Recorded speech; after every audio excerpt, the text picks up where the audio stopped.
Today I'm giving you a flip through of my first ever completed bullet journal. Let's go. Hi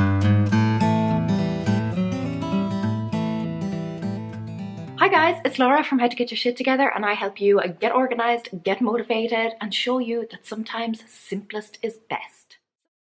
So today I'm very honored to have a special guest with me. Her name is Laura Hutchinson, and she is from, what is your channel? How to Get Your Shit Together. Yes. And the first time I saw one of her videos, I was like, wow, this lady is super intelligent. And I binge watched a bunch of her videos. So you guys should definitely head over to her channel and check her out, because I mean, she has everything from how to give up chocolate to how to feel good about Valentine's Day when you're single. So go check out her channel. I tried to keep it practical. Yes. Practical advice, the things people really want to know. The Con Marie videos, though, I really couldn't get on board with because it doesn't make sense to me.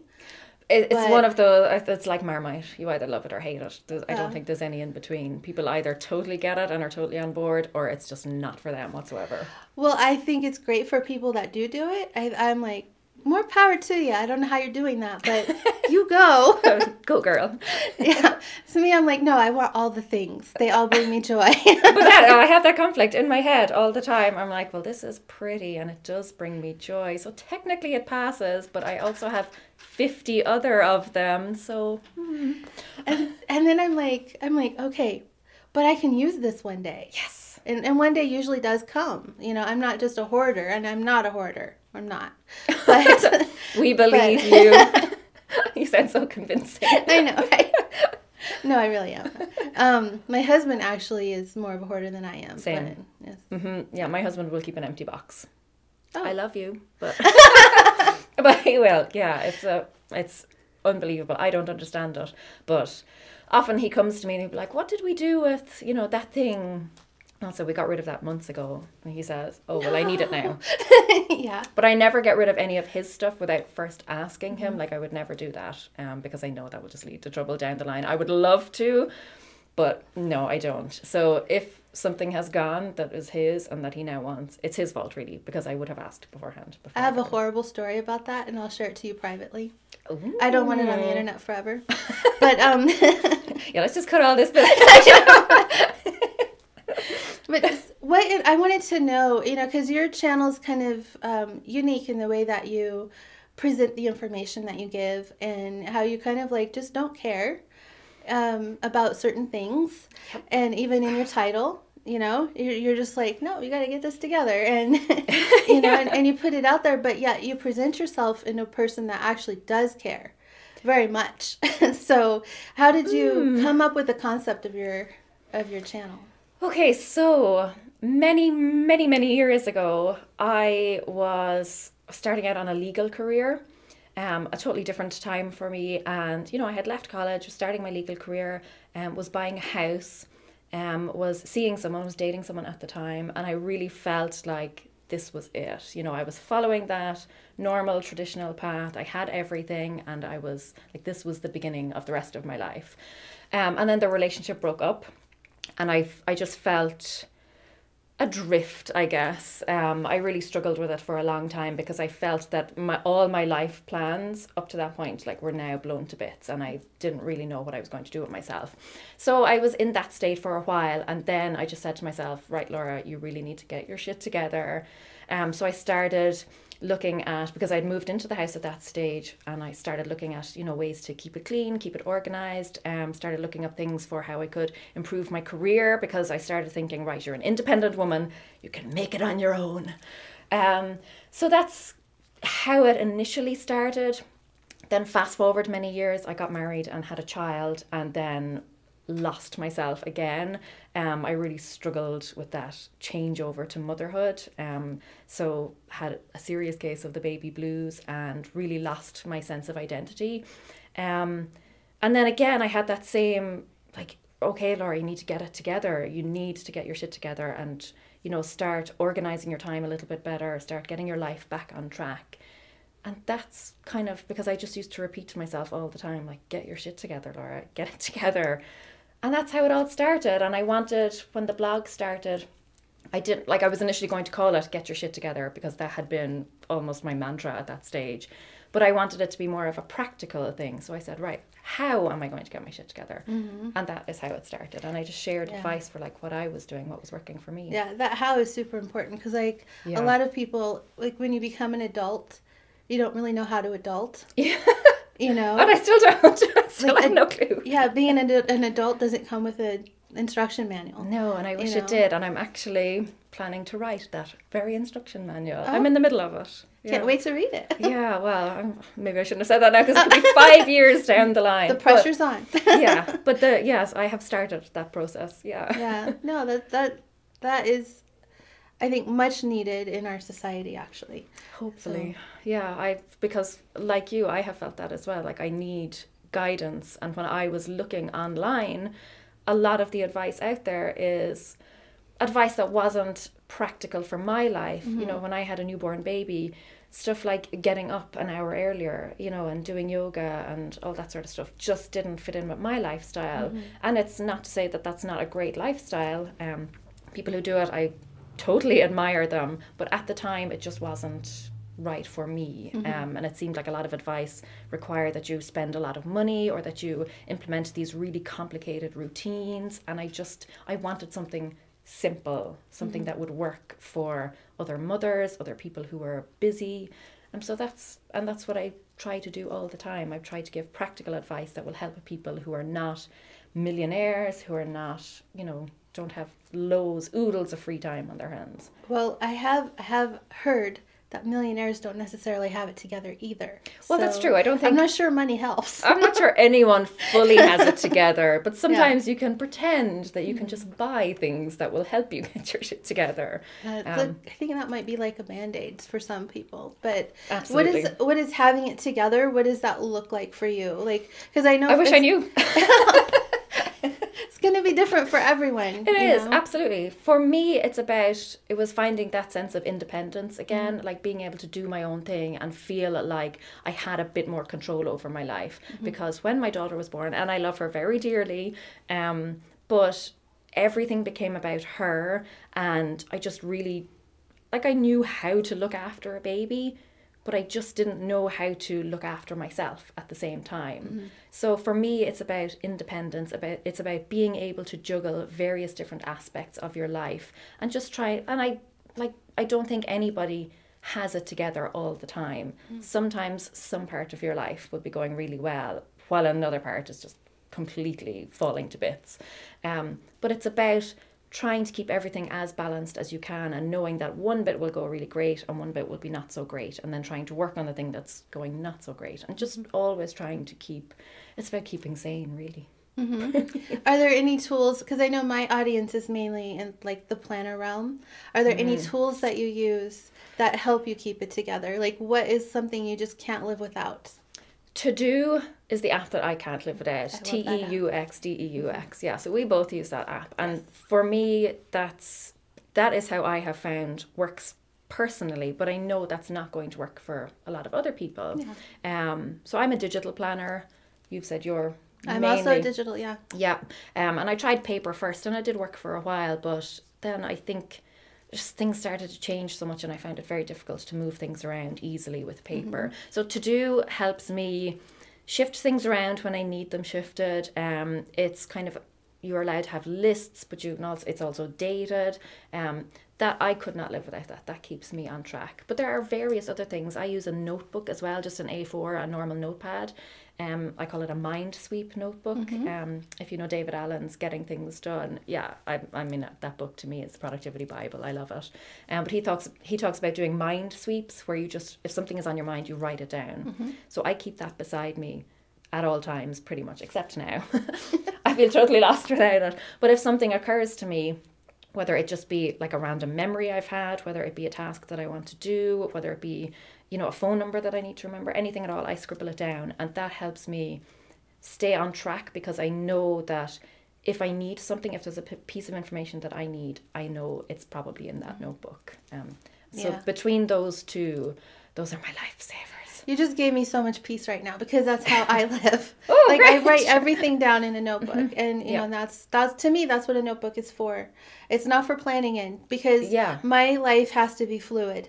Exactly. And when you write it on paper, it just becomes more concrete, and you have to find an eraser, and it doesn't work. For me, the exact same. But it works really well for other people. Yes. And I know I've done interviews before where the person who was interviewing me, like, they didn't write anything down because they felt it tied them down to something. Oh. And I spoke to him afterwards, and I said, well, the reason I do it is because I like to know that something is there. I may not necessarily need it, because I think he felt at the time that it was like this comfort blanket for me, and he was like, just let go and like be free and go with the flow sort of thing. And I said, well, I do, but I know that I have this there. Like, I can go and live my life. What if you have a brilliant idea? You have like 8 seconds to act on that idea. Yes, or it's gone. And I know that feeling. Yeah, and if you don't write it down, and you can be like, oh, what was that idea? And then you go look in your notes, you're like, there it is, I'm going to do that. It happens to me all the time when I'm about to fall asleep. Yeah, and if I don't write it down, then it's gone forever. Yes, and it's not coming back. I've had that many times. I've lost many ideas to the ether because I just thought, oh, I'll definitely remember that. But no, I have learned from experience. Just scribble it down, even just a word or two. It makes it so much easier. But that may not work for everyone, but it's definitely what works for me. Yeah, well, and that's the beauty of, kind of the planner community, is that you make it work for you. Absolutely. And, these pre-printed things that you buy at the big box stores never have worked for me. Never, because my brain just looks at it and can't compute. It's like, how do I make that work for my day? And I just can't. I think a lot of people, you look and you see a really pretty planner or something and you want it. Of course you do. And and I have planners. I don't use them, but I still collect them because I love them. But it's about what works for you. So there's no amount of, you can see someone who has a really pretty planner, or, you can see someone who's using a really great app and you think, wow, I want to use that. But it doesn't necessarily mean that it will work for you. Certainly try things and go out there and experiment, because that's the only way you're going to know. But I think you really have to stay true to what works well for you, because I see planners all the time and I'm sent planners all the time. And they're beautiful and I love them, and like I know that they will work really well for other people, and that's why I review a lot of them. But I know at the end of the day that digital, from much, like a lot of experience, years going of practice, back and forth, I know that at the end of the day digital is what works for me, so that's what I stick with. But and I don't hate you for it. Like when I decided I was going to have people come and just do this, I immediately thought of you, and I was like, well, I know she doesn't have any of my product, but I wonder if she even knows who I am. I wonder if she would come. And I went back and forth for quite a while if I was going to invite you or not. And I'm so glad you did. I asked Carrie Harling, I asked her, I was like, do you think she would, do you think that Laura would be interested? And she's like, well, honey, you have to ask. And when you asked, you sent me the message, and it was like, I'm not sure if you know who I am. I was like, Jennifer, I know who you are. But I did the same thing. I messaged Carrie afterwards, and I said, does this sound legit to you, Carrie? Because I knew she had some previous relationship with you, like you had spoken before. So I got Carrie's approval first too.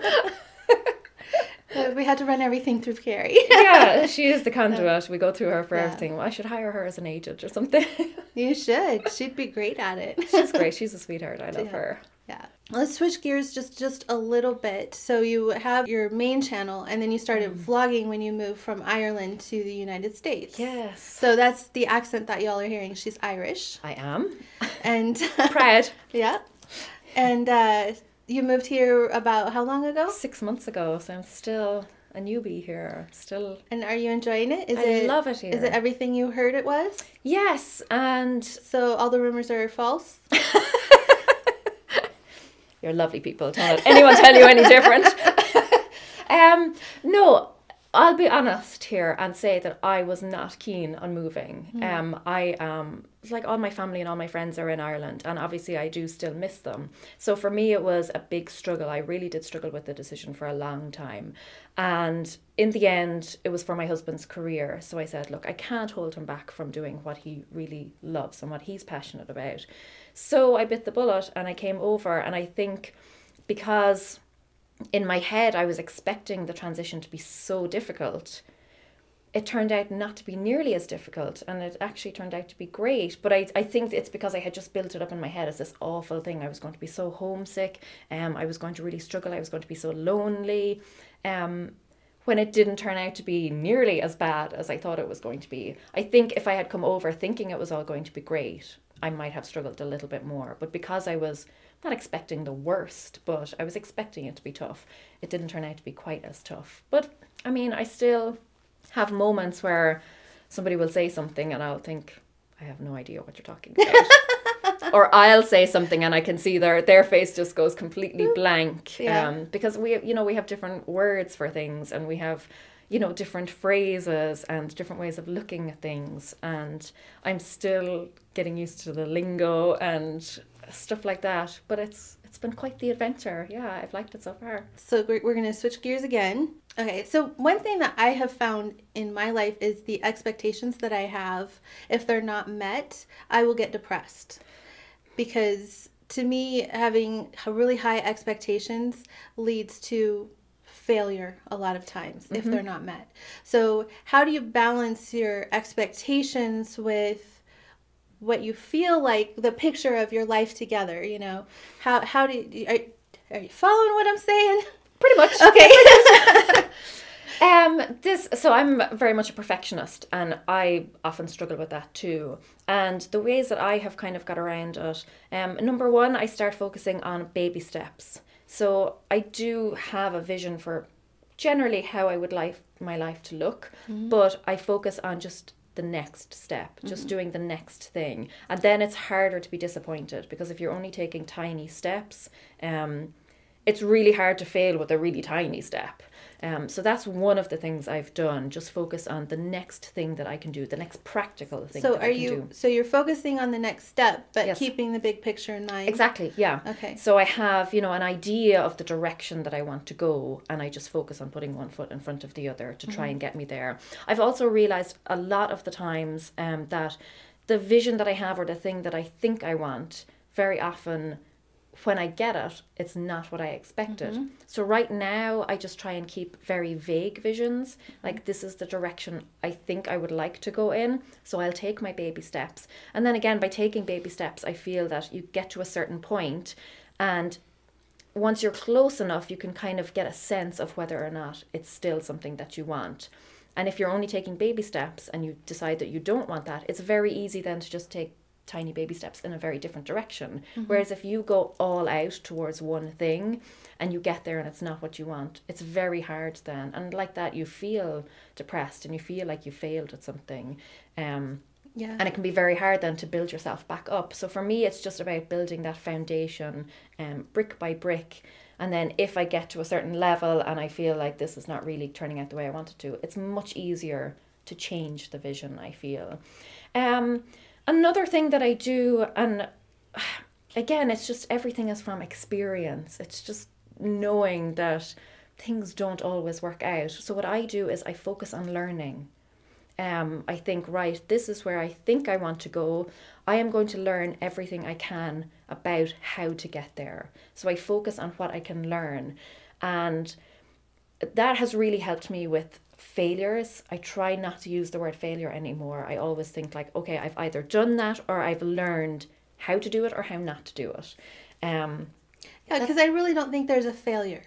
I agree. You know, you don't fail at anything. If you learned a lesson, then that was a lesson learned, not a failure. And I think people are really hard on themselves. And if they don't attain that specific goal, they consider it a failure. When actually what they learned is how to get really close to that goal, and they know what this next step they need to do to get it. So I get messages from people who would say, for example, that they had quit smoking previously and they quit for, a year or 2 years or something, and then something stressful happened in their lives and they went back to smoking, and now they find that they're back like trying to quit again, and they keep saying, oh well, I failed before, and I said, no, you didn't. No, you quit. You succeeded for a whole year. You know how to do it, like you've done it already. Now it's just a matter of repeating the process and just seeing if you can push it that little bit longer. And I also feel like people often say, oh, I'm back to square one. For me, there is no square one. If you have gone in a particular direction and you find that it didn't work out and you're going to turn in a different direction, you don't end up back at square one, because you have learned so much along the way. Like you've gone down a particular path. You just need to change direction a little bit. So you're never back to the start, like completely fresh. You go back there and you're a different person. You're like a more mature person, hopefully, or you've learned something and you've taken lessons from whatever you were trying to do beforehand. You guys were cut from the same cloth. But I try not to think of it in terms of failures. Obviously, I still have times where I think, oh, that really did not go. I really wanted that and it's just not working. Although I'm incredibly stubborn. Incredibly, if I want something, I'm like, I'm getting there. I'm just going to chip away and chip away and chip away, and I will get there. Or, I'll get to a certain stage and realize, actually, I want to be over here now, and I'll start chipping away in that direction instead. But yeah, my stubbornness, I'm sure my parents didn't consider it a positive trait. But for me, I keep working away at something. If I want it, I keep moving towards it. And if I decide halfway there that I don't want it anymore, that's fine. I just decide where else I want to go. It's about the adventure. It truly is. And, that kind of reminds me of when you have strong-willed children, and people often refer to that as a bad thing. And I'm like, actually, that's a really good thing, because you as a parent can teach your child how to drive that strong will to be a positive force for them in their life. Yeah, I mean, it's hard, as a parent, it's hard, when you're trying to get them to do something, obviously. And I try to keep that in mind as well, like, because my daughter is the same. She's very strong-willed and she's very independent, and I love that about her, because I can see a lot of myself in her. When I was a child, I was very, very shy and very reserved, and I never really spoke out or did anything. And it was only as I grew older that I started to come out of my shell a lot more.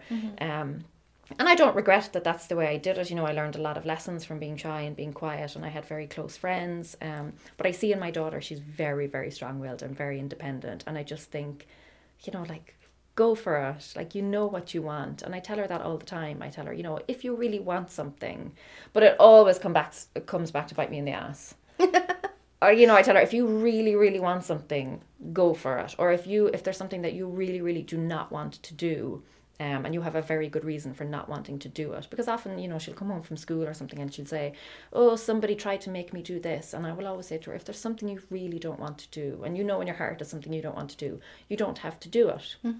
But then I'm like, clean your room. I don't want to do that. I don't want to do that. It's a constant battle, but I know it will stand her in good stead, when she's older. Yeah. Hopefully, strong-willed women. It's true. With my daughter, if she didn't want to clean the room, I said, then close the door, because I don't want to see it. Yeah. So I'm the same. All the doors in my house are closed. Yeah. Well, I could sit and talk to you all day, and I probably will later. Yay! But I really do want you guys to go check out her channel. She is full of a wealth of information, and it's all really excellent. She's such a joy to watch and even to visit with. That's so lovely to hear. Thank you. Her channel is very peppy and has lots of tips, and it's a little spicy too. And if you don't like swearing, you should probably. Although I don't swear that much on the channel. No, you really don't. Not too much. No. But it's how to GYST if you're looking for it. That's where you'll find it. We'll have a link. Ian will put a link in there for you.